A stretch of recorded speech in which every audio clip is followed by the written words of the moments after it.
Merci de suivre ce rapide survol de l'actualité internationale sur IGFM. La région de Bambari en Centrafrique où doit se rendre ce mardi Jean-Yves Le Drian, le ministre français de la Défense, est depuis 48 heures le théâtre d'un net regain de violence. Plusieurs personnes ont été tuées et blessées dimanche à la suite de heurts entre Anti-Balaka et Ex-Seleka à Dekoa dans le centre. Selon un gendarme sous couvert de l'anonymat, ces affrontements se sont produits alors que les Ex-Seleka ont mis la main sur un milicien Anti-Balaka suspecté de recueillir des informations sur leur lieu de cantonnement. Les heurts ont gagné le marché, faisant fuir de nombreux habitants, a précisé la même source. 11 Français et soldats ont été blessés la semaine dernière à Bambari et Bangui au cours d'opérations de sécurisation selon l'armée française. Union africaine, la nomination de Joachim Chissano en tant qu'envoyé spécial de l'Union est saluée par Alger et la RSD, mais déjà rejetée par le Maroc dans les allées du centre de conférence de Sipopo à Malabo, où s'est tenu, rappelez-vous, le 23e sommet de l'Union africaine les 26 et 27 juin dernier. Mohamed Salem Ould Salek ne cache pas son enthousiasme. Le ministre des Affaires étrangères de la République arabe sahraoui démocratique en exil salue la nomination de son ami Joachim Chissano, l'ancien président du Mozambique, comme envoyé spécial de l'Union africaine pour le Sahara occidental. Il s'est déjà rendu en France, en Espagne, au Royaume-Uni, aux États-Unis et au siège de l'ONU.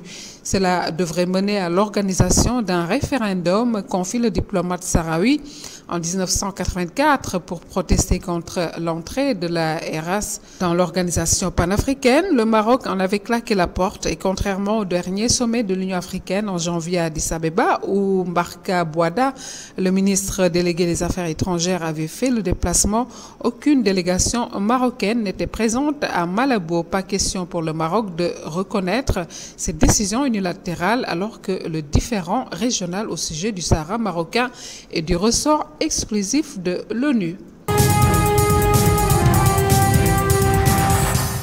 Sur la crise israélo-palestinienne, l'aviation israélienne a mené des dizaines de raids sur la bande de Gaza dans la nuit de lundi à mardi en réponse aux tirs de roquettes du Hamas. Bilan 17 blessés, dont 2 femmes et 2 enfants grièvement blessés.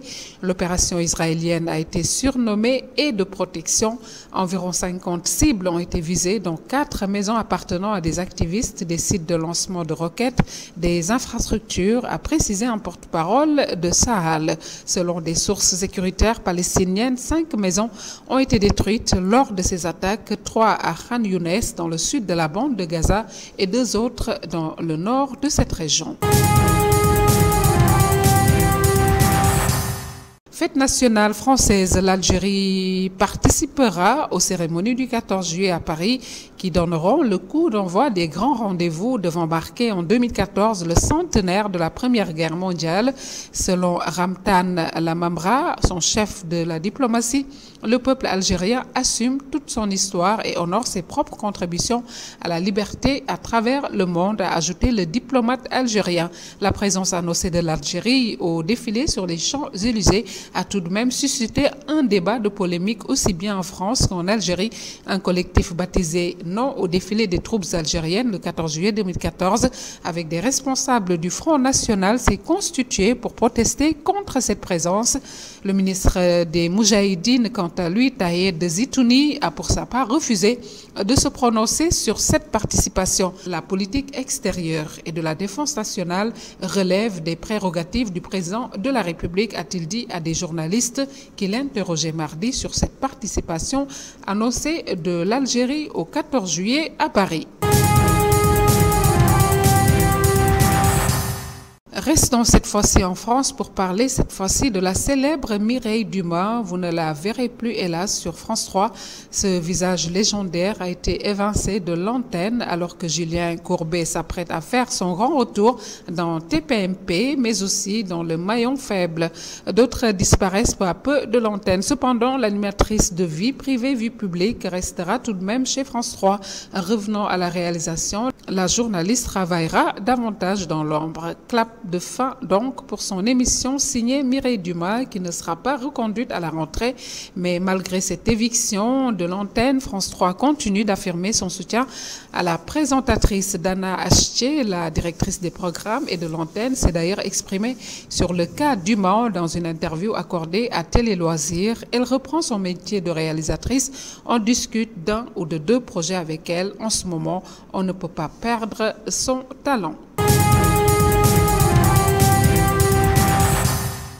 Et puis en Grande-Bretagne, des députés hauts responsables du Parlement des années 90 sont visés par des accusations de pédophilie.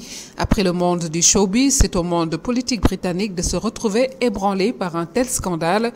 Plusieurs députés hauts responsables du Parlement britannique de Westminster dans les années 90 sont en effet visés depuis quelques jours par des accusations aux contours encore flous. Le gouvernement a promis de faire toute la lumière sur l'affaire. Des documents remis en 1983 selon l'enquête menée par Reuters. Tout a commencé la semaine dernière quand un député travailliste, Simon Danczuk, a pressé le conservateur Léon Britton, ancien député conservateur, Geoffrey, ministre de l'Intérieur, de s'expliquer sur ce qu'ils avaient fait des documents sur la maltraitance des enfants. Ce dernier, très engagé dans cette lutte et depuis décédé, entendait prouver dans ces documents l'implication de plusieurs députés et autres figures politiques dans un réseau pédophile. C'est tout pour ce rapide survol de l'actualité internationale sur IGFM. Merci de surfer chez nous. On se retrouve demain.